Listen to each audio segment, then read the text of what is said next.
This is episode 259 of the Books, Shows, Tunes, and Mad Acts podcast. This episode is titled Censorship and Obscenities with Michael Adams.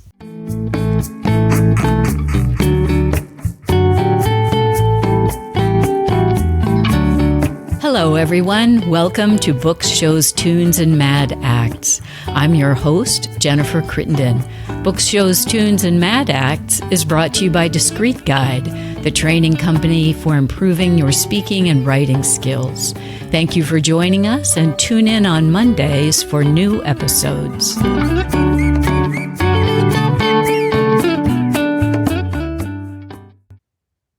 I am so pleased to welcome back to the show Michael Adams. So thank you for joining us, Michael. Well, I'm delighted to be here, ready to talk about any word things you want to talk about. Yeah, that's so great. We have those interests in common. And so we're going to catch up a little bit on an episode that we did back in April of 2022 when we talked about the Madeleine Kripke collection that the Lilly Library at Indiana University acquired. And then we're going to talk about some work that Michael's been doing and obscenities and all kinds of racy stuff. So I'll start by introducing Michael. He's the chair of the English department at Indiana University and provost professor of English. He has a PhD in English from the University of Michigan and has taught at IU since 2006. He's a lexicographer and historian of the English language and English words. He has a strong interest in slang and jargon, including the language of television programs and invented languages. He's the author of numerous publications, including Slayer Slang. I just love that title. A Buffy the Vampire Slayer lexicon, Slang, the People's Poetry. Just such a great title. And From Elvish to Klingon, the first academic survey of invented languages, and In Praise of Profanity. Yay! He's an expert on dictionaries and was on the show in April of 2022 to talk about dictionaries, which we spent quite a lot of time talking about, as well as the acquisition of this collection of dictionaries from Madeleine Kripke. That was after she had passed away. That was a great episode, if I say so myself. And I'll include a link to that episode also in the show notes. All right. So, Michael, first, can you bring us up to speed on where you are in exploring the Kripke collection? Well, different people are exploring it, and I'm happy to report I just found out today that some of the items are cataloged already. Which is faster than I expected. Any of them would be sort of publicly noticeable. But for the last pretty close to a year, the library has been just doing an inventory of what was in all of the crates that we got from Madeleine's apartment and storage units in New York. And I haven't kept up with this exactly. It is available to me and to librarians through an online app, but it's just kind of a listing of the works, and then the location, which crate they're in, is indicated. So, but that's important because that means that if somebody from some other part of the world writes and says, did Madeleine Kripke have a copy of this book, right? They can look alphabetically in this list, find the book, find out which box or crate it's in, go off and retrieve that item and make it available to someone who's visiting the library to look at it. So I think that's a huge advance, and it's been wonderful that the library has been able to find, students, both graduate students and undergraduates, who are willing to spend their summer making a little bit of money, working through those boxes and making up that inventory. The last time I looked, they were better than halfway through the 20,000 some items that are in the collection. So yay. Yeah, right. Halfway through, but it's taken a long time to get that far. Personally, I still go to the Wells Library where the stuff is stored right now. It's not in the physical Lilly Library. Some of it probably will be shelved there. Some of it will be shelved elsewhere in the system, but retrievable to the Lilly Library. But I still go to the Wells Library where it's stored and poke around in boxes and find interesting things to write about. And as you know, I started a blog called Unpacking the Kripke Collection, which is an account of some of the books I've come across. And the way I do it is not to cherry pick books, Not to go for the most expensive or the most celebrated or the foundational item in the history of dictionaries or whatever. I just open up a box and look in it. If a box says that all the boxes say on the outside how many items are in the box. And if a box says it's got 2 or 3 or 5 items, I just skip it. Because that means it's got big dictionaries in it, and they'll probably be 19th century Webster's dictionaries or, something like that, not unimportant at all. Or they might have some of the more expensive treasures of the 16th and 17th and 18th centuries, carefully wrapped up in a box big enough to contain them. Wow. But I'm reaching into boxes with 20 to 40 items in them for smaller things that say more about cultures at large, I guess you could say, than about the dictionary itself. And anybody who visits the blog will see that I'm just as interested in how people are responding to the items that I'm picking out, in the end papers or by annotating them or, whatever, to show people interacting with the dictionaries that they own, which is different from just saying, we have these dictionaries. Each of the dictionaries or works that I've included in the blog has a dictionary story to tell, but it has other stories to tell too, if you look at the books carefully.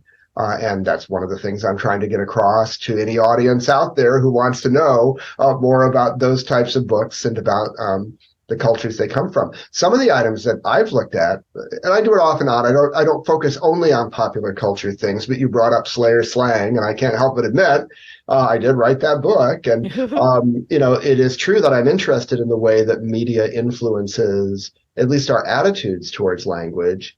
And there have been a couple of items on the blog that have been really revealing, I think, about popular culture at the time they were published. One of them is the Dobie Gillis dictionary.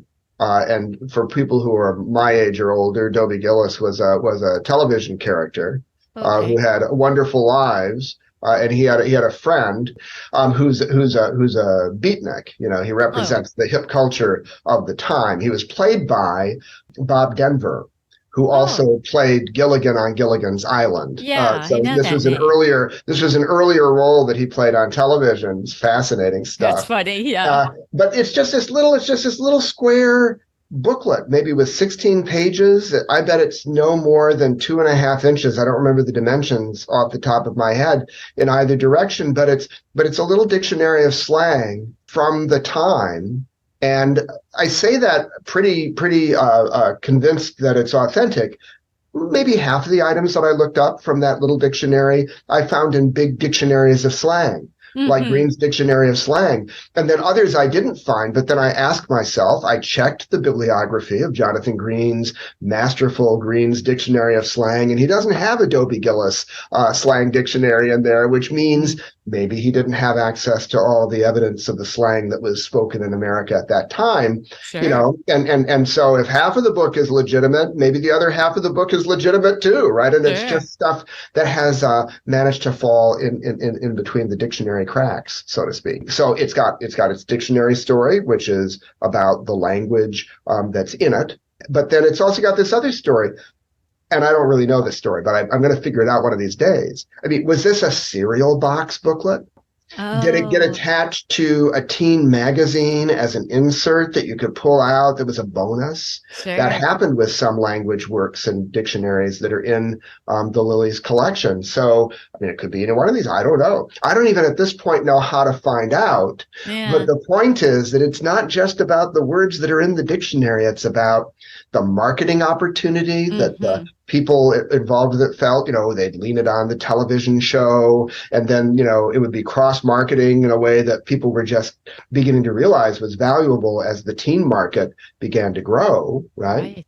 And then there's, where it appeared, if we could figure that out, what was the actual audience, When I was really young, I hate to admit it, because it'll definitely date me, but the Archies, the musical group, to whatever extent you can call them a musical group. I think that they were a fake musical group. I'm not sure exactly who sang in it and played the instruments or anything like that. But when we got cereal boxes, some of them had singles that you could play on your record player. Like a little record in that? on the back of the box, right? Oh, Because yes. they could put the grooves, the plastic grooves on top of the cardboard. You just kind of pulled this thing or cut it out, or I don't remember exactly how we did it. And then you could take it over to your little record player and you put it on 45, 45 RPM, and then it would play Sugar Sugar or some stupid Mhm. song like that, right? Uh-huh. So I mean, that stuff was going on. And so maybe that's the origin of this instance of cross marketing. So there are all kinds of things to figure out. Dictionaries open a window up to lots of other things about the cultures in which they're made. So that's all very exciting. And that I'm still continuing to do. I was told that the 21st, 22nd, and 23rd posts of the blog are scheduled to be posted this month still. Oh, okay. I had wanted to do a post every week, and bless their hearts, they've been so accommodating to me and so helpful. I think that might have been more than the library staff could really handle. I mean, they've got other things they've got to do, and the Kripke collection isn't their only collection. And in order to have the beautiful photographs they've taken, somebody Yeah. really had to find the time, to take those pictures and then get it into the post and then get the post up on the site. So what we've got instead of once a week is once every other week on average for the Oh, year, which gosh. I That's think is still a pretty good. lot. Yeah, still a lot. Well, but the thing about it is, Jennifer, there are 20,000 items in that collection. So You now, better live a really long yeah. time. All right, now we're done. Now we're down to 19,973 items that are unexplored. That's a little better than that because sometimes I talk about more than one item in a post. Hmm. But there's so much more that's completely unexplored, and what a wonderful adventure it's going to be to continue looking at that material. Yeah.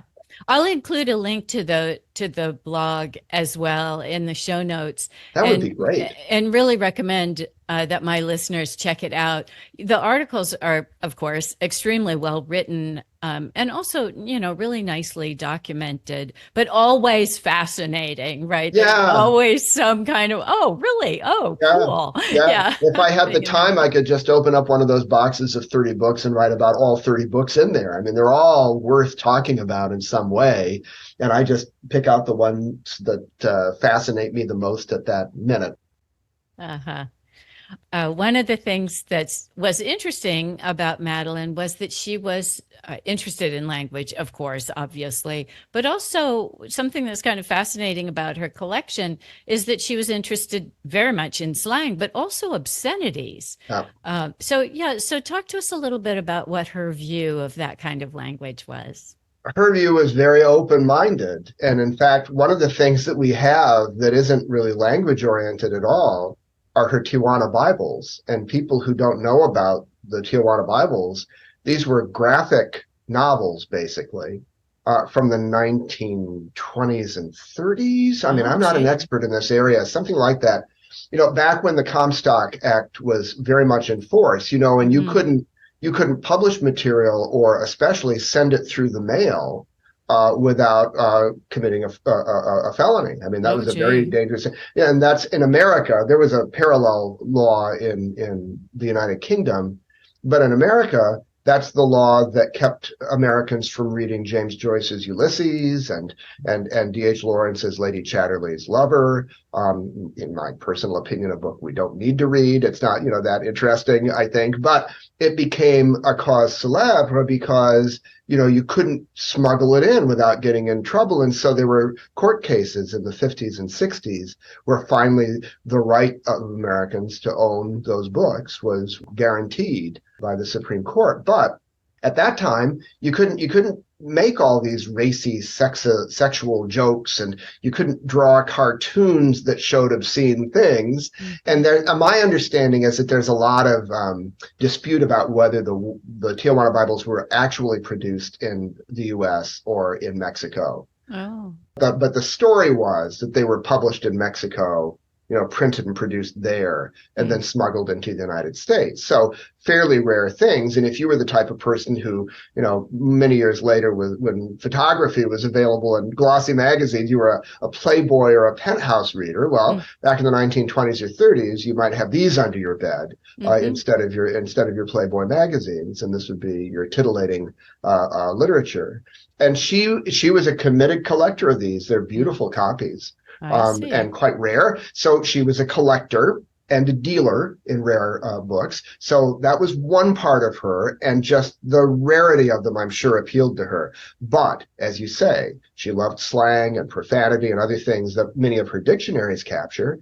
That raciness in language was something that she, I won't say promoted exactly, but certainly approved. And that she, Appreciated, I guess. well, yeah, that she wanted represented in her collection. I mean, if we think of her collection as her, magnum opus, I mean, the thing that she spent Right. decades putting together. And if you look at it that way, you can see the way, she valued all kinds of things about language and the way we codify that language in books and other artifacts.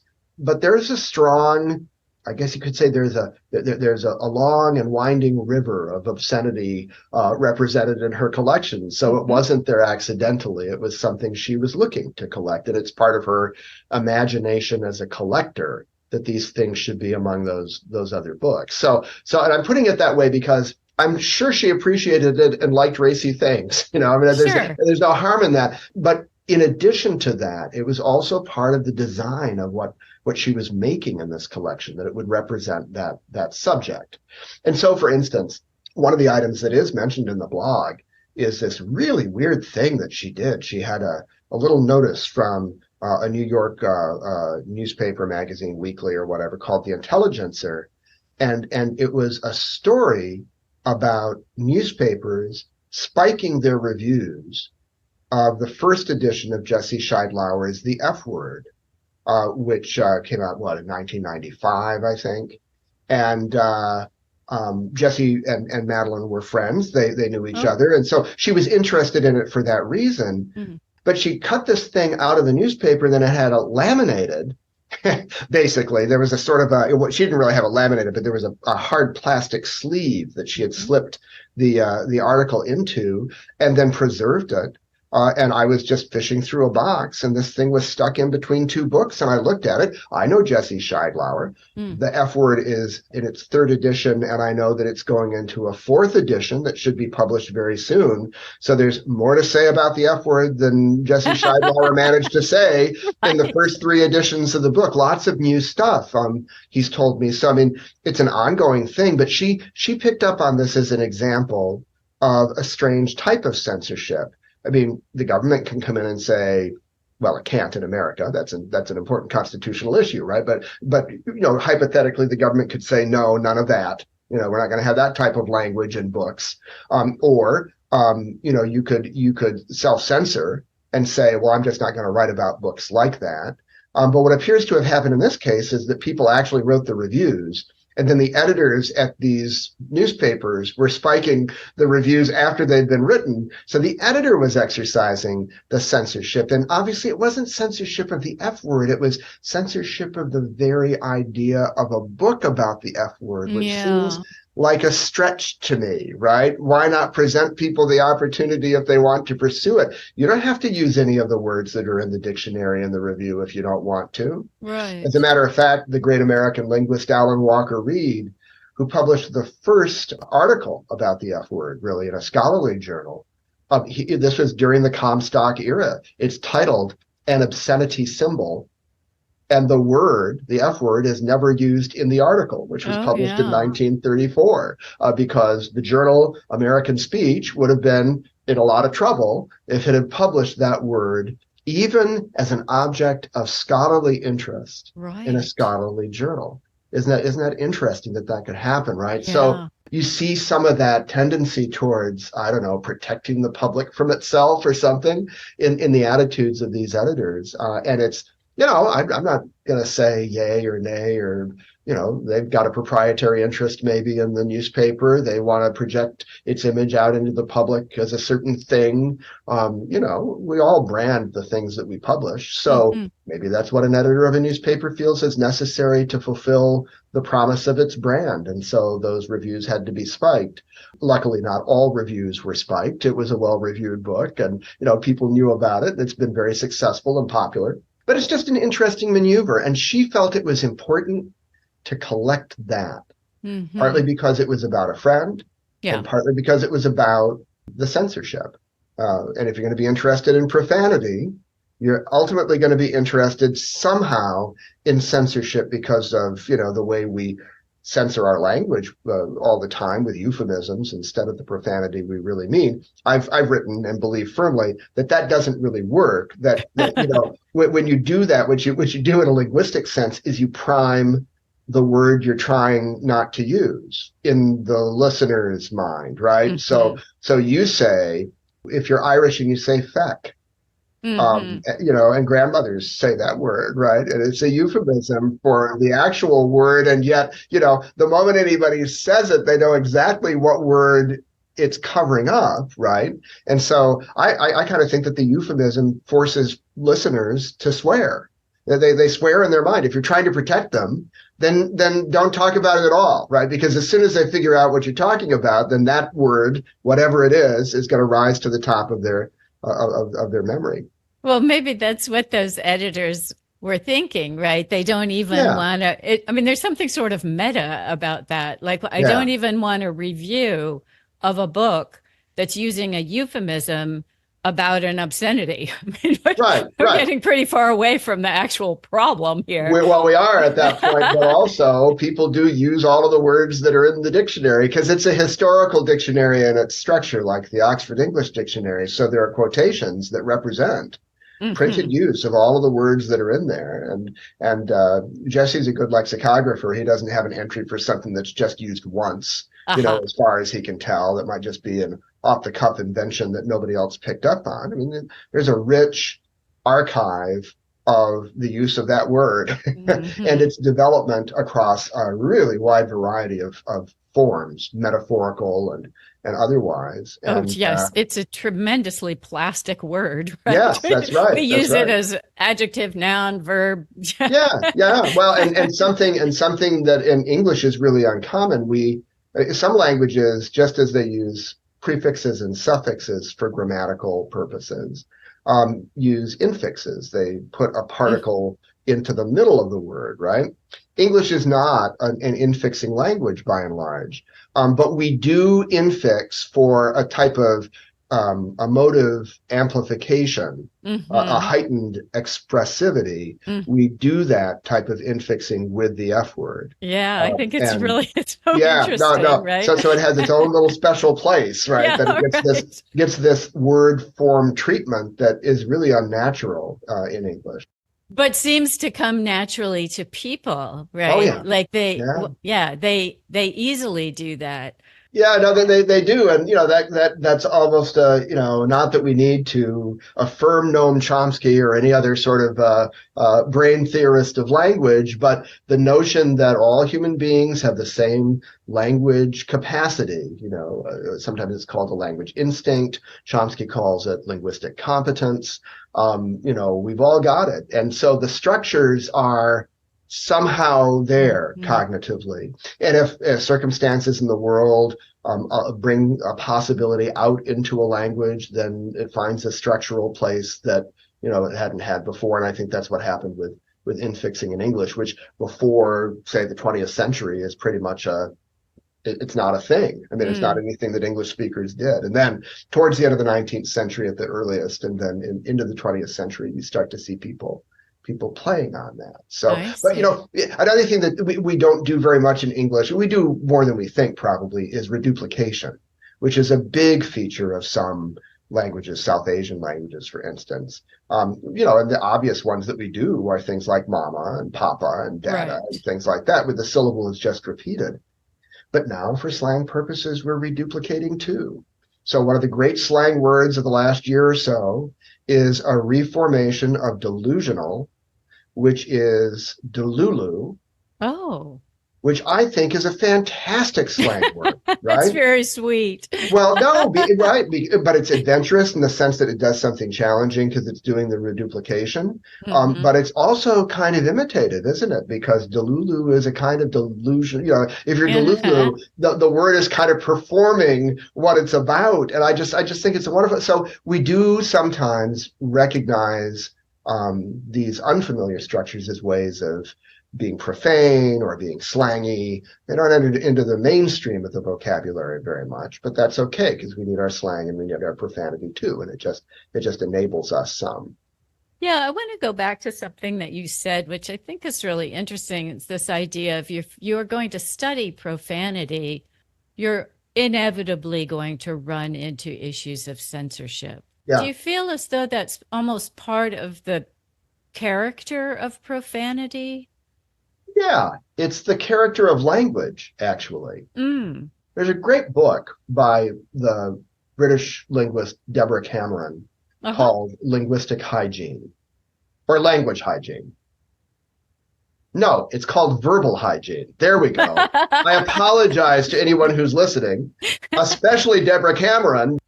Is a great book for lots of reasons, but it starts from the premise that attention to language is part of having language, that you can't have a language, a shared language anyway, that people don't judge, that they don't comment on. That so maybe they're seeking for perfection, maybe they're seeking for some correctness if they can figure out a way to enforce that on other people.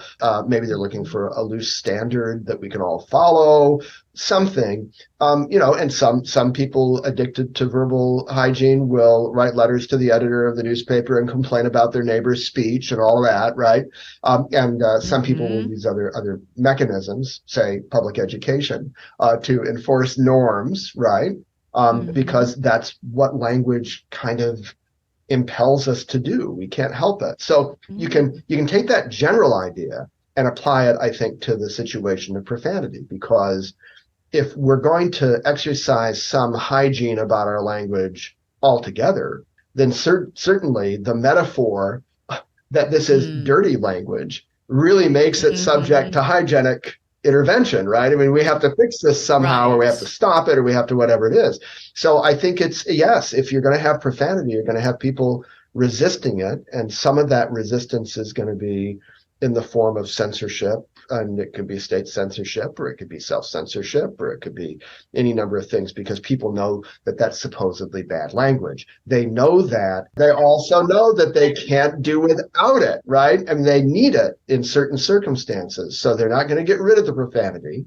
They're just going to scold everybody who uses it, and then try not to use it themselves if they're the scolds. I mean, obviously things have changed over the last 70 years, post World War II, and profanity has been less taboo than it used to be, and has found its place as expressive language in a lot of art. It first appears, by the way, in English in poetry, in Scots poetry. It's not like this was always language of the street or, whatever. Right. It was actually, a word that people felt they knew they were being dirty in the poem. They knew that, but that was okay. And the hammer had not come down on profanity yet in the late 15th and early 16th century. That kind of takes the modern world and all of its trappings, I think, to bring, in full force against profanity. I'm working on a project right now, which is somewhat related to Madeleine, but we can get off of Madeleine some. But I've mentioned him earlier. Alan Walker Reed, who wrote that article, An Obscenity Symbol, is also famous for another work. It's a book. It's about 90 pages long. It has the impressive title, Lexical Evidence from Folk Epigraphy in the Western United States and Canada. And you think, well, what's this about? Well, what it's about is what folklorists call latrinalia. It's about the writing on outhouse walls. Oh, wow. Latrinalia. Yeah, latrinalia. That's Isn't that a great word? Great word. I know. Yes. So Alan Walker Reed and his family went off hiking in the national forests and parks of the Western United States. And Alan had to use the latrine all the time. And like any language-interested person, I don't know what he used to write it down yet, but he would take, the evidence. He would go and he would write down what he was reading on the walls of the latrines. And from those statements, he was able to construct a dictionary with illustrative quotations from the latrine walls about all of the words you're not supposed to say. But it was a downright obscene work, right? And even he was so worried about the effect that it would have that there's a sort of caveat on the title page about how it should be used by serious scholars for serious purposes and isn't, to be taken lightly, but that, there are certain fields, anthropology, folklore, psychology, linguistics, that shouldn't overlook the language. And so it has to be recorded somewhere, right? So that people can look at it. Well, Alan's materials are all at the State Historical Society of Missouri, and I'm now, tentatively, probably in the long run, in pursuit of a biography of him. I see. I'm visiting that archive and trying to learn as much as I can about every aspect of his life, right? One of the things that's fascinated me is that because of the Comstock Act, he couldn't just take this material and publish it in an American journal or publish it in America as a book. So he did what lots of authors at the time did when they wrote racy things. He found someone in Paris willing to print it. And he did this through the agency of another great slang writer, slang lexicographer, Eric Partridge, who knew a fellow named Jack Kahane, who was the owner of the Obelisk Press in Paris, and introduced Reed to him. And Reed contracted with the Obelisk Press to publish 75 copies of that book. Oh, gee, not very many. Not very many at all. And they were numbered. Yeah.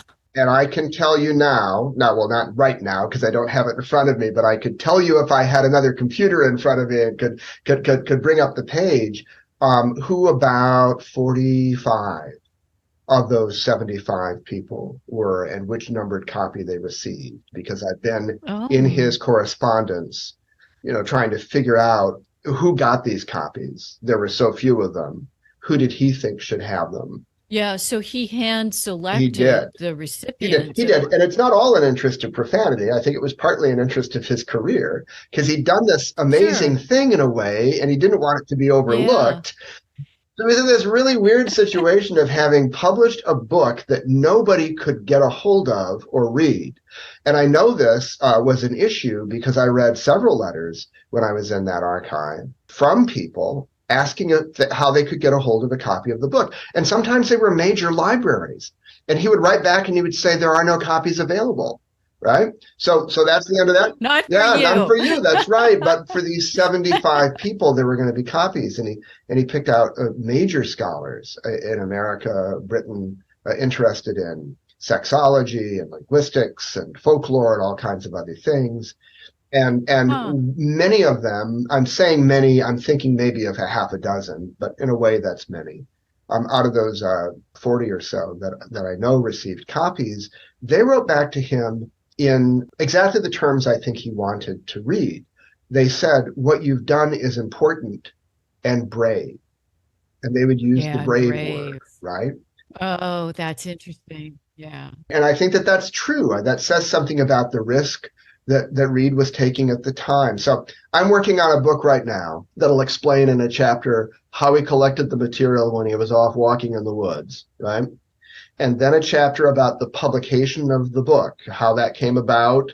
And it is directly related to censorship because that was what drove him to do it the way he did. Sure. Then a chapter about who got this little book once he had smuggled it back into America. Now, Alan Walker Reed, bless his heart, was a pretty proper guy. I mean, he was a fairly mild-mannered person, and he wasn't interested in breaking the law. He was not a scofflaw, right? Mm-hmm. So one of the funniest things about his record of publishing this book is that he picked up the remaining copies in Paris, returning on a ship. And when he got to America, apparently, the customs person said, "What's that?" And he said, "It's a book. These are copies of a book about linguistics or a book about language." Okay. And the customs official didn't ask any more questions and let him go through with the copies. Good. He wrote to Jack Kahane, the guy who published it, that he was so pleased that had happened because in the end, he hadn't smuggled the books into the United States because the customs official had let him go. But please, of course he'd smuggled it into the United States.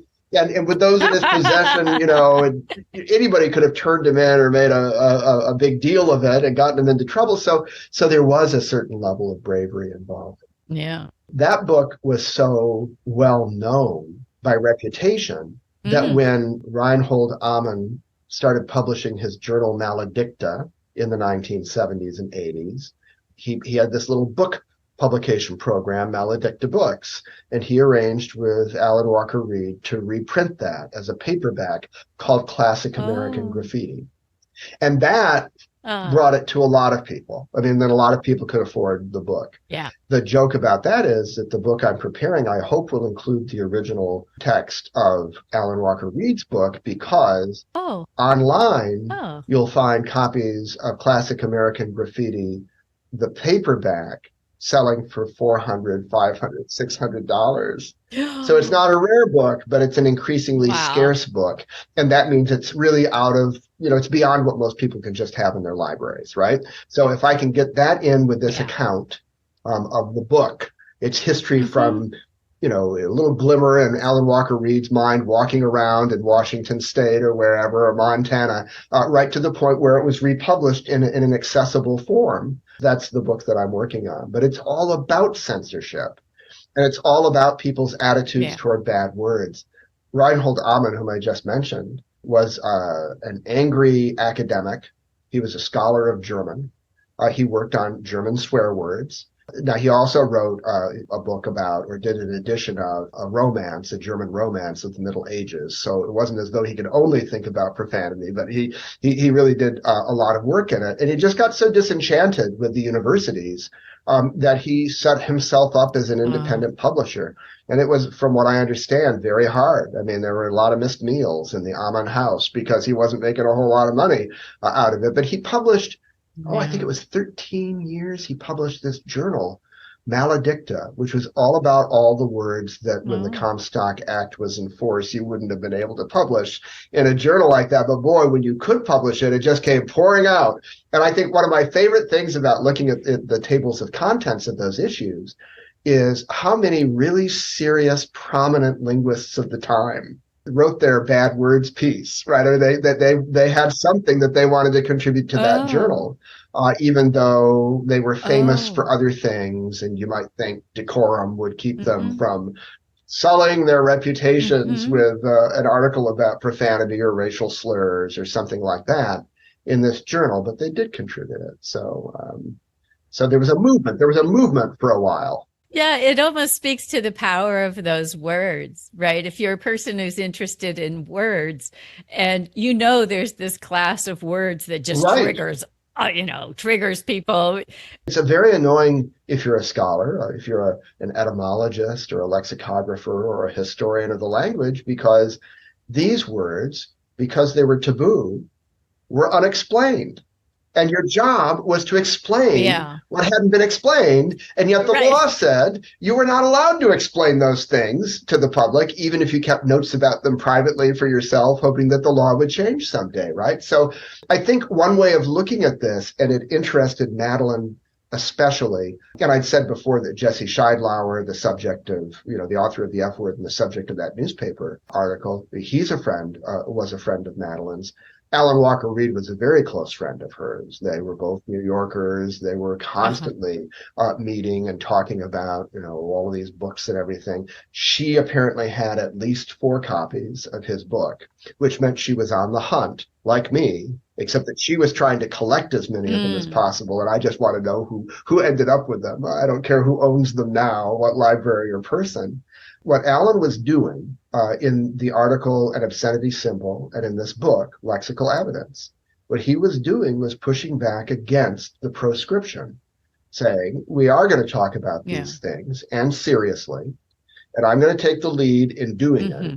And I don't know that I can make a grand argument about it, but definitely that pressure helped change things. I mean, when Mm-hmm. people at universities saw, this was serious stuff and that you could treat it just like you would treat Mm-hmm. anything in any other dictionary, and it was just as scholarly and it was just as important. I mean, they then ended up on the side of, we need to change this law, or we need to look into this more, or we need to Mm-hmm. open up space for it, Mm-hmm. right? And I think he was part of the movement that loosened the taboo on profane and obscene words.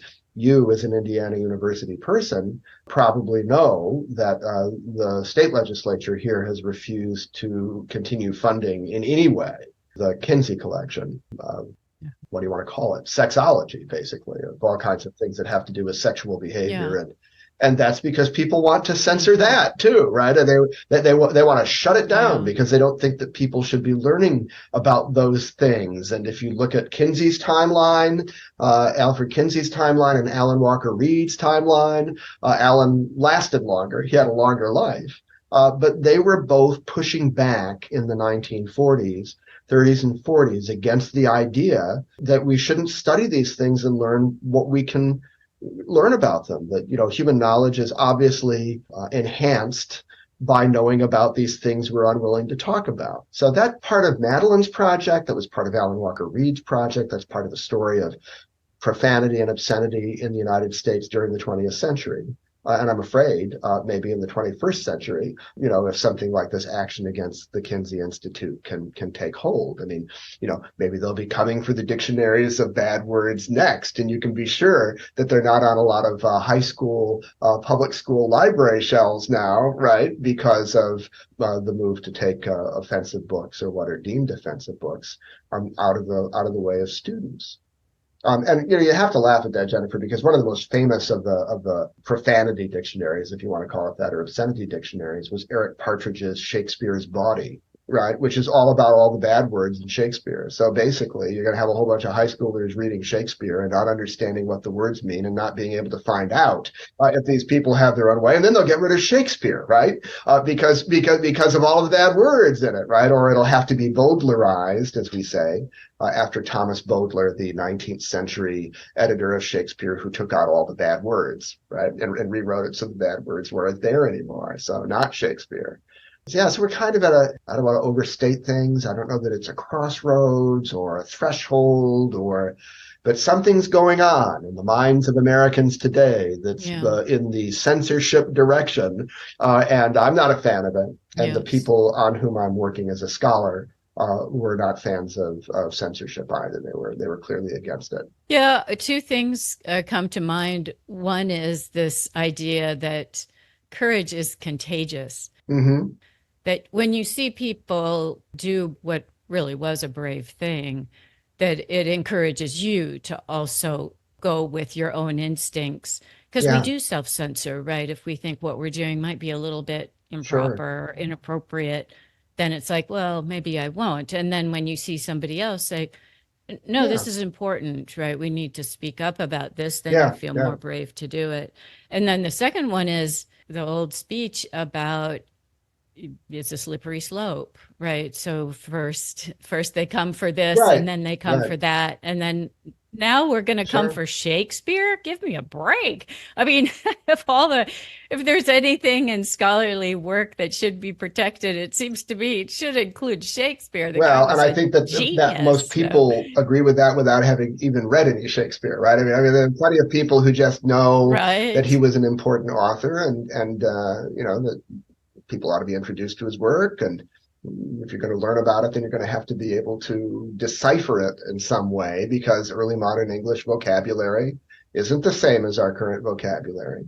And that's one of the reasons it's enriching to read, right? I mean, that's one of the things that always gets me about all of this. I mean, the mind is so, well, you used the word earlier, plastic, about something else, but it's so flexible, and it gains its strength from exercise, dealing with unfamiliar things. And when language is unfamiliar and you think about it, or images are unfamiliar, or your experience physically in the world is unfamiliar, the brain works hard to figure out the differences and what their value to you might be. And, it's really just the brain figuring out again how language can work, right?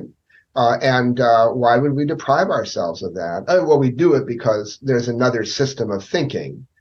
It could be religious, or it could be moral in some other way, that feels that these are all inappropriate things to talk about. But I just don't believe that anything is inappropriate really to talk about. I mean, yeah, or at least to study. I mean, that's the thing that's a little disturbing to me, is when we have laws that come down that say, right, similar to guns, right? There is a specific law prohibiting you from studying something.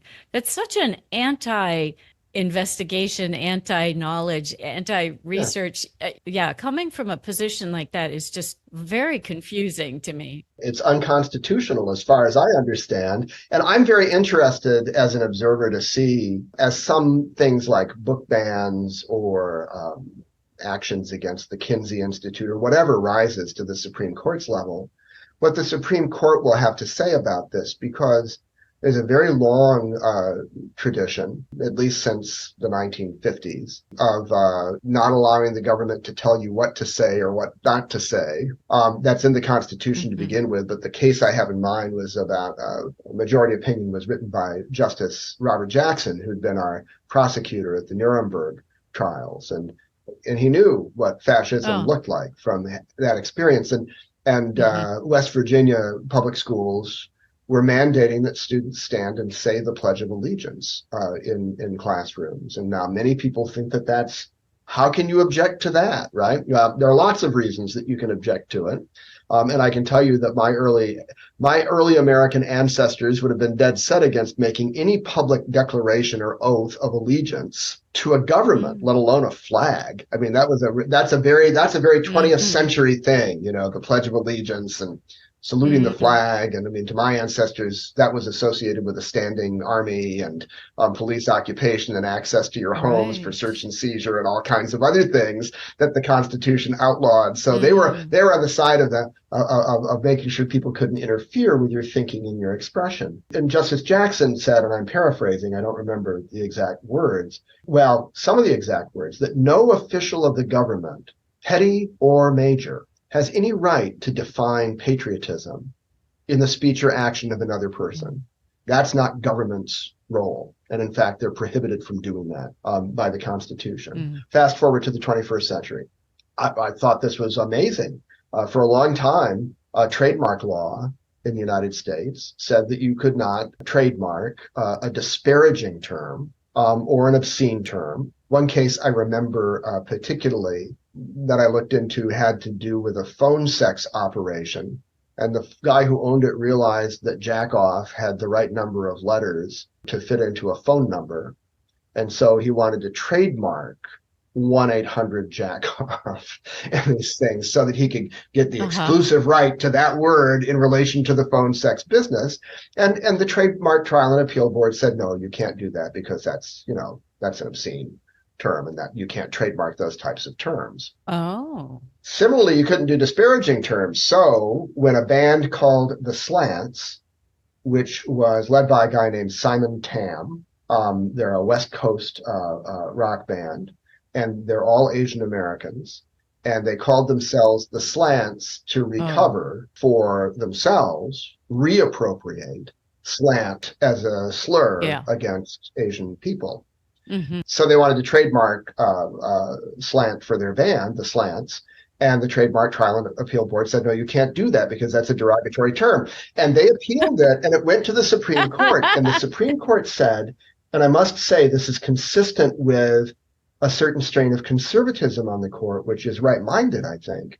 They said slurs, though they obviously hurt people when you use them, they're nonetheless expressive speech. And they cannot be controlled by the government. If somebody wants to trademark it, they can trademark it because it isn't the government's business to say this is an objectionable word. You let the marketplace of ideas work that out in people's practices, right? And then when that ruling came down, I looked at it, I smiled, and I said, well, what about the profanity? Right. And about a year later, they decided a case that had to do with profanity and trademarks, and indeed consistently decided that profanity could be trademarked too. Now, an interesting fact. I'm not trying to start anything here. Let's. But there has been no flood of slur and profanity trademark applications, and there's no large number of them that have been trademarked in the end, but the principle is an important one. Yes. And what it says is that certainly government's not in a position to censor people's speech, even when someone else might find it objectionable or harmful, right? So when it comes to scholarship on sex and the Kinsey Institute here at Indiana University, It's not really for the government to tell people what they can say. Now, to be fair, the legislature didn't say that people couldn't look at it and study it. They just said that no state money was going to be spent on the maintenance of that collection, which may not be an issue for speech. I see. But very quickly into the Hamas-Israel conflict of the past couple of months, the university got notice from one of Indiana's representatives that we needed to investigate anti-Semitism on campus and make sure that people here were protected from it. Here we go. Here we go. That's right. And Justice Jackson, I think, would say, if your neighbor comes and tells you that he thinks you need to stop being anti-Semitic or using a slur or whatever, and I'm not obviously in favor of anti-anything, especially not anti-Semitism, but this is the question of whether there's an open forum for the discussion of ideas and how far we protect ourselves from what we think is harmful language or harmful to somebody language. To someone else sometimes, right? That's right. And there are legitimate concerns in all of that. And yet it isn't an officer of the government's job to tell people how to talk. Mm-hmm. That seems to me a constitutional violation. Now, I will say what one should always say at this juncture. I am not a lawyer. And I'm not practicing law. I'm just a concerned citizen who's interested in the question of censorship, who reads up about these things. And this is my impression given what I've read. And if the court decides something else for a jurisprudential reason, well, I'll just have to accept that because they are, after all, lawyers and justices, and I'm not. But it does give you a sense of the conflict that's going on right now. Absolutely. On the one hand, we want to keep people from saying harmful things in these forums. But then on the other hand, you could have a billboard with profanity on it if it were trademarked, right? Or a slur on it if it were trademarked. What are you going to do when the slants come to play your local arena, right? And the slants, with a little circle with an R in it for registered trademark, is on the billboard announcing that's where anybody can see it, right? I mean, you can't regulate that as a matter of speech anymore. Anyway, you'd have to do something sneaky like go after the billboards and see if there was a way that you could get billboards zoned out of areas where you were afraid kids might see, or Asian American people who would be offended would see it, So again, I'm not saying that this is the right speech or this is the wrong speech. I really don't dare to do that, but I am very aware that it's roiling right now as an issue, right? That then people are taking, probably within their own view of things, contradictory positions. They haven't been forced to reconcile them into one viewpoint about the issue yet. Yeah. I mean, it is complicated to be fair, it is complicated. But I do think that these things, this idea of courage being contagious is important because it might not be, the government who steps in, but maybe the billboard, the people who sell that billboard space say, I don't want any trouble, put an asterisk in there, or, because it sort of all feeds on itself. And that's a concern when you have something that's as legally technical as the First Amendment. But we have this sort of overall ethos that seems to be growing, that a lot of speech is bad. So maybe talk a little bit about hate speech. Well, this is so thorny. I don't even know if I can say anything sensible about it. I mean, I don't like hate speech, and I don't like to hear it. And if my children say something hateful, I correct them about it. And we talk about kindness as the fundamental human aim, right? The thing that we should all be striving to be. So I can't but insist, though, that the United States, if it comes to government control over hate speech, really can't do that because of the First Amendment of the Constitution. We don't acknowledge in an official way the category hate speech. And I have been interested in the thing about the presidents of the universities, that's so recent. People's comments about that. Well, what are you doing to protect people from hate speech at your university? And it's a perfectly good question. And it's also okay to ask the presidents of Harvard and Penn, which has a sort of equivocal position, in MIT, because they're basically private institutions. So they can do what they want to, but a public university like Indiana University can't tell people not to say things the Constitution allows them to say that protects we're a state organ, right? Mm-hmm. And the space at a public university is different from that in a private space. Mm-hmm. So telling people that they can't express themselves, it's a good point. We really cannot do that. Now, I think that one of the things that was interesting in the coverage of the three presidents in responses to their testimony was that some people pointed out that that was a type of double standard because universities were trying to protect people from hate speech in a variety of ways, and so why wouldn't they stand up against hate speech in this case? And I think that that's a reasonable question. At least be consistent. From a legal point of view might be that you can't protect anybody from microaggressions in classrooms, and you can't protect them from slurs, and you can't protect them from hearing profanity coming out of the mouths of people, which I do on the university campus. It doesn't bother me, but I can well imagine parents of a 17-year-old of limited experience coming on a visit to the campus, thinking about, enrolling the child here and then hearing people swear in a fairly free way and thinking maybe this isn't the school for my kid. And of course, we have the freedom to make those decisions. So, but it does mean that the language might make it a less inviting place to some people. It's very different in Europe, where they're not hampered by these constitutional provisions and where there are laws directly against hate speech, and that type of censorship is not only allowed but really preferred by the people who live in those places. Now, not all the people, and they all have right-wing movements that say terrible things about people and are sometimes in trouble with the hate speech laws in their countries because of what they do and say. But that's a specifically, I won't say un-American, but not American thing, right? To go around policing people's hate speech because we don't even really accept that there's a hate speech thing. At a legal level, we do at an interpersonal level, but not at a legal or political level. Yeah, exactly. And I always think about my dad when we would topics like this would come up, and he would say, the question is, who decides? Who decides what hate speech is? What's your definition? What does it look like? Is this hate speech? Is that hate speech?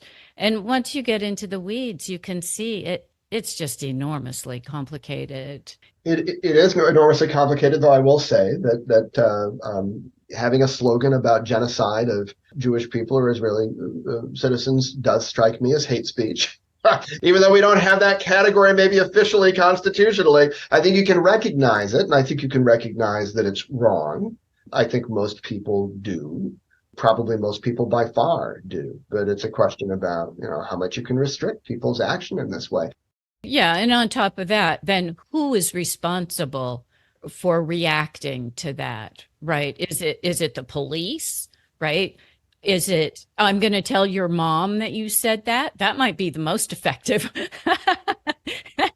And it might be the only legal thing that you could do, right? Because having the police go after people would be the state coming after you for things that you were saying to express yourself, however noxious what you have to express may be. But, this gets into issues of forced speech, too, which has been an issue before the courts. And, I don't, I believe in the accommodations laws and that, people should have access to a business's services regardless of who they are and what they represent, right? So that's a principle I have in the back of my mind. But then, the courts are deciding in some cases that telling somebody to make a cake that says a certain thing forces them to say something that they feel they shouldn't have to say. And that's just the flip side of being told that you can't say what you want to say, right? So, I mean, you're right, and I think it's a great topic to be talking about. We have not worked through all of this yet. We have not. We have a lot to think about and work through so that we have fair, sensible provisions for the use of speech within whatever constitutional structure we want. But, it's kind of like the Electoral College, of which I'm not a real big fan, but it's in the Constitution, and you're going to have to live with it because there are too many small states with small populations who have an outsized influence in the Senate or the Electoral College they're never going to vote for a constitutional amendment that limits their power, Right. from a minority position. And to be fair, if you read the Federalist Papers, it's absolutely true that James Madison and Alexander Hamilton wanted minorities protected by that outsized influence. It was right? it was deliberate. It was deliberate. That just because you've got more people in New York doesn't mean that you can tell everybody else what to do, right? Rhode Island, they have people there. They get 2 senators just as well as you. Mm-hmm. And so anyway, we're kind of stuck with that. And I feel that, the big issue for all of the censorship questions is really finally a constitutional one. And as your father would say, who gets to tell? It's not the government for sure. So who else might get to tell? Yeah. So which brings me to my last question. It's kind of a humdinger. So, the state of Indiana is dangling money, right? Or the withdrawal of money saying, you can't work on sex. That's inappropriate. We don't want taxpayer money spent on studying We're not paying for that. sex. That's right.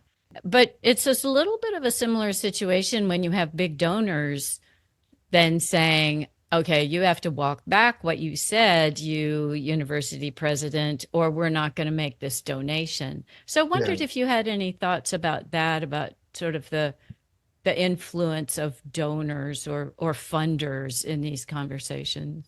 Well, they have rights. And if they don't want to give money to an institution because they don't like what the institution represents, they can certainly withhold the money. I think that I feel bad for the presidents in one way. It's an awful and tense situation to testify in front of Congress in the way that they were compelled to do, and clearly with some fairly angry representatives asking questions of them. And I'm not saying the questions weren't good ones. They didn't make the best answers they could have made. And the first thing out of their mouths probably should have been, we're absolutely against the genocide of anybody. Yeah. And it's, certainly against Jewish people as well as anybody else. So no, we don't support that sort of speech. We don't. But, and then you could say something like, a lot of times, decisions like this are context dependent, right? Which is a phrase that a couple of them used. They tried, and that is really true, though. It's true, but that's not what they wanted to hear. Because where do you draw the line, right? And when are you really clearly over the line and when are you not? So it's not that the presidents were wrong. No. It's just that they didn't reassure the donors that they had the donors' interest in mind. Right. And I think that that's a type of rhetorical political issue, a mistake that they made. And the best thing that they can do is to apologize for it personally or institutionally. I mean, the president at Penn can't do anything about it institutionally anymore because she isn't at the institution anymore. She's out. Yeah. But the institution can say she's out because we're not going to accept, that sort of answer. And the place we're building here not only needs your money, but deserves your money because we're not going to violate these basic feelings, principles, commitments, or whatever it is. It's still our values. That's right. That still absolutely are valued. And so, I think that in my experience, which is actually reasonably extensive, donors are great people. Yeah. I mean, some of them really do want to set up an art museum or whatever so that they can sort of whitewash what they're doing with opioids or whatever it is. Money laundering. Yeah, it is a type of, exactly. And to make themselves look better. We know that there are people who do that, but the people I meet with are trying to do a good concrete thing. And incredibly generous, right? Yes, for the institution, sometimes out of loyalty, but all of that is finally about the people who benefit from it. I mean, people who donate fellowship money to university departments or prize money for undergraduates or whatever. I mean, think of what that means to the students. It means an awful lot. And it is a generous thing to do. So I think that you deserve a sort of reassurance that your aims and the institution's aims are well aligned. Yes. But all the donors I know understand what an apology is and understand what a correction is. And I think that, if somebody comes back and says, I didn't put that the best way. Yeah. So I don't think it's wrong for the donors to exercise a little bit of authority over that. It's different from just the transactions we have in speech, because then it's you and me, and or whoever it is, and we have to work out what's cooperative between us. But if you're giving something of value, there is a demonstration of cooperation that has to come from the receiver of your benefit, right? I Mm-hmm. think that that's fair. So I don't think it's right. I understand the point of your question. I don't think it's right for donors constantly to be legislating what goes on at a university. And if donors wanted to see speech rights revoked at universities in order to force their own ideological view, for instance, onto the Mm-hmm. university, that would be wrong. But to say, well, as a Jewish person who believes in the state of Israel and whose parents were Zionists, and the Mm-hmm. parents made some of the money that I'm about ready to give you right now. Mm-hmm. I think that I need to see from you that you really understand how hurtful this is to me and how threatening it is Mm-hmm. to people on your campus. You have to prove that before you get the goods. I don't think there's anything wrong with that. It reminds me, it seems like that's kind of a problem with just the world that we're living in now, where our communication is often so stilted, or just sitting down and having a conversation person to person might have just resolved all of this, right? It might have, and the fact is, speaking of self-censorship, I don't think I do a lot of it, but I do tread more carefully Mm-hmm. in the classroom than I Mm-hmm. used to. Sure. That's not necessarily a bad thing, right? I No, mean, it's partly because I don't want to offend anyone, and mm-hmm. I'm committed to that. But then I've had arguments break out over, race in America on the basis of reading short stories by Black authors, right? Where white students in the classroom started to really attack in a stereotyped way a lot of what was in the stories and a lot of what the Black students in the class were saying. Oh, interesting. And that's a very difficult thing to manage, right? Oh, Because the white students have rights too. mm-hmm. We're having an open discussion. We want them to say what helps learning Yeah. in the class, right? And a little bit of misunderstanding on their parts or provocation that can lead to good results It's in the true. It's end. revealing, right? That's right. But it can also be hurtful or damaging. And Yeah. how you balance those two things. I remember a particular day where I walked out of the classroom thinking, well, that was unexpected. And, Mm. I did not handle that very well. I Uh-huh. mean, I didn't know how to balance those things to Mm. make sure that how do you calculate the least amount of harm and the most amount of rights, in a Right? case like that. And so that gets back to your point that we could solve it if we just sat down and had a frank discussion about Yeah. it one on one. But the moment you get beyond one on one, when you're in any larger group at all, Yeah. then the dynamics of the group begin to enter the picture and make communication more difficult, which is an irony because we have discussion-based courses at the university to have conversations because that will help us solve the world's problems or whatever. But then those conversations are sometimes more complicated than we really know how to handle well Mm-hmm. as students or sometimes even as instructors in those classes. But back to the bigger question, the last person who has anything to tell me about managing a situation like that in a classroom is a member of the United States Congress. Right. Yeah. It's not their business. It's not their expertise. They don't have skin in the game. I do. Yeah. That's why we have academic freedom. And that's why Right. we have speech rights on campus, right? Yeah. And then we have to figure out how to make that work Mm-hmm. most fairly and effectively Mm-hmm. for our purposes. And there are instances where context dependent is actually the issue, Mm-hmm. and probably not in this particular instance, of anti-Semitism on those campuses. So It's a tricky moment. I don't know if we're at a threshold or a crossroads or whatever, but I will say it's tricky right now.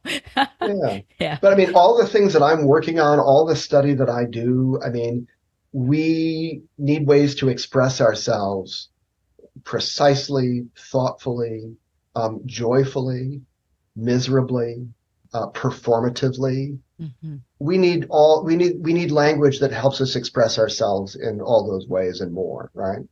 From my perspective, the idea of somebody really kind of pulling the word out of your mouth, right? So that you can't say it, Mm-hmm. hoping that they're kind of pulling the word out of people's brains by doing that, or out of cultural memory. That's so destructive, it seems to me. It's not an accident that use of profanity is correlated with intelligence. Now, You can argue against intelligence a metrical thing, and we probably should be very skeptical about that. Arguably, if you have 160 IQ and are a kind of a low-level genius or whatever, you're more likely to swear than you are if you have a lower IQ. That's so awesome. Whatever that says about intelligence, and the reason is obvious, because the more intelligent you are, the more you're likely to challenge norms and restrictions to your behavior. You might be more creative, and you're capable of being creative. That is such a great message for our listeners. All right, but I mean that's so. I mean, what are you going to do? You're going to take all of the bad words out of the smart people's minds, and then suddenly we're going to end up with. I mean, I don't know that leads to any good result at all, or. I'm waiting to see if there's ever a majority of Americans who think that all swearing should be prohibited. Or that, it won't be the America we know today. That's for sure. Right. It's a minority. It's a minority against minority argument that kind of has the majority pinned down, in my view. And it's a question in the end of what we want to do and how we want to codify the use of bad language in our law, because there will never be, people will be codifying the language. People will have little notebooks in their drawers at home or files in their computers with all the bad words they've heard, right? You're not going to stop people from being interested in it or writing it down or sharing it with interested people. Sure. So it really is a question of how people who object to it decide to act out that objection and what latitude they have to do that politically and legally. Within a community. I have that in mind. Actually, we can get back to the Kripke collection before we go. Madeleine had collected a couple of copies of a book called The Classical Dictionary of the Vulgar Tongue. The first edition was published in 1785, and it's by a fellow named Francis Gross, who was a captain in the British Army. He was a mustering captain. He spent his time in taverns and brothels so that he could forcibly enlist the men who came to enjoy the services of those places. And so he knew bad language from the inside. Yeah. He'd heard a lot of it. And he produced this dictionary. And it wasn't the only thing he did. He did other types of dictionaries and other types of books. He was a very intelligent and learned man, but this was a sort of sideline that he developed because of his access to the language. And it looks like, I'm thinking now, that the Lilly Library may end up owning all of Francis Gross's annotated copies of his dictionary, because he annotated a copy of the first edition in making the second edition, and the second edition in making the third edition. Wow. And the third edition was annotated, and I don't know if it was used by the person who edited the fourth edition of it anyway, but Gross's notes are there. And that's an example of what we're talking about. I mean, maybe you could make a law that would say, Francis Gross, you may not publish the Classical Dictionary of the Vulgar Tongue. But nothing was going to keep him from scribbling this stuff down. Well, yeah. I mean, God help us if we get to that point, right? Yeah, right. Exactly. That would be a dystopian tale worthy of Margaret Atwood or somebody like that, right? Yeah. To tell the story of. And it's been told before from Ray Bradbury and Fahrenheit 451 and everything. I mean, we've been aware of the potential problem for a long time. But this does seem like a moment. It does. But I do think that's one of the reasons that history, I think, is interesting. And you're explaining about these issues over time. I think it's really helpful to people because we do get a broader perspective of the ebbs and flows and the cycles, that, here we go again, kind of. Yeah, well, that's right. Most of us don't live long enough to say, here we go again on the basis of our own experience. And you're right. That's one of the reasons that history is so important. And one of the reasons, now, many of my historian friends don't want to be called humanists. They want to be social scientists. And so, all right, if that's what they want to be, that's okay. That's all right. And I've got nothing against the social sciences. However, when the humanities come under attack and are dismissed as somehow irrelevant or, a luxury that we can't afford, what we really are doing partly is saying we just won't be able to, we don't want to see the story that the past tells us about the present. Right. Yeah, that's really dangerous. That's a very dangerous thing to do. I think it is important to be able to say, as you're suggesting, We've been through this before. Here were the terms on which we went through it. Here's the solution we came up with then. Here's our problem now. What do we want to do about that? Without the benefit of history, I think we're really at a loss. And frankly, many of us get our history and our ethics, though the historians and the philosophers don't like this, from literature. Yes. And literature broadly construed, including the video culture of our day, television, movies, everything. And these, offbeat things that you're talking about too, right? That's all those things too. That's right. We're storytellers. We like to tell stories. We like things that invite us to tell a story. History is a big story. Novels are big stories. These are all stories we need to engage with to understand our own situation. And I would hate to see us lose. I tell you what I hate most about it, Jennifer, because I think that the biggest push against the humanities, libraries, that tends to occur at state universities and public schools. Yeah. The people who are not going to lose access to the knowledge or opportunities to learn about things that maybe the majority doesn't approve or they're people at elite institutions. Yeah. The people who are going to be deprived of the knowledge and access to it are people who pay in-state tuition, as though their cultural lives and their intellectual lives somehow don't matter as much as those of the people who go to Ivy League schools or Ivy-like schools. And I absolutely reject that. It actually turns my stomach to think that might be that sort of anti-democratic move is the one we're making. And I know that there's a parent out there who will say, well, if what you mean by that is my child reading about lesbian love in a book in the school or reading bad words in Shakespeare, we can do without that, right? But I don't think that's a majority view in America. Well, there's something really repellent about the idea of freedoms for me, but not freedoms for you. Right, which is where we'll end up, because I think people of privilege are not going to give up their access to knowledge, because knowledge is self-knowledge and cultural knowledge, but it's also power. So, people with power aren't going to give up knowledge, but they can allow ordinary people to have knowledge withheld from them, right? Because they're not the ones who are being hurt by that, right? Yeah. And I hope we're not going down that road. That's why we talk about it, right? That's right. And as an epilogue to that, I say to you and to your listeners and everybody who wants to hear it, anytime you want to talk about bad language, just give me a call, right? Write me a letter or whatever it is, because 1-800 something. Yeah, I'm not gonna hide from these topics.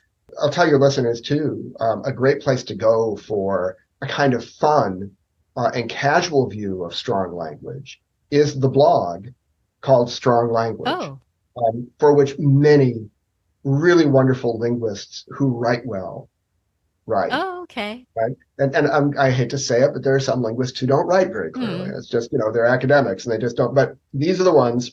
I have in mind, for instance, Ben Zimmer, who you or some of your listeners may know. I mean, Ben writes about language for the Wall Street Journal. He's got a PhD in linguistics from the University of Chicago. So, he could be teaching in some university somewhere, but he's not. He writes about language all of the time in public spaces. And when you go to Strong Language, if you're interested in profanity and that type of stuff, you're reading really well-written pieces by him and other people who contribute regularly to it. That have a sense of humor and racy examples that will delight you, but who are also speaking from a really informed position. And so you get the real story, but it's a fun story over there. Oh, that sounds lovely. Yeah, thank you for the recommendation. Yeah, I recommend it. All right, Michael, it was so great to talk to you. I enjoy it so much. And I hope that you will come back on the show when your book is available to tell us more about it. I hope that book will be available. And when it is, I'll let you know. And I will be happy to come back and talk about that and more. Great. Sounds great. Thanks again. Thank you.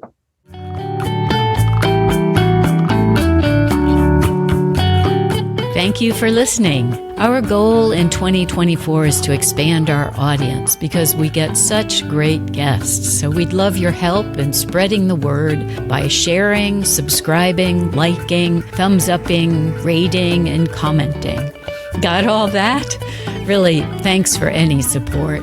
Books, Shows, Tunes, and Mad Acts is brought to you by Discreet Guide, the training company for improving your speaking and writing skills. Also, a shout out to Podomatic, our podcast hosting platform. You podcasters out there might want to check them out. They've been good to us. And finally, thanks to Quincas Morera for the theme music.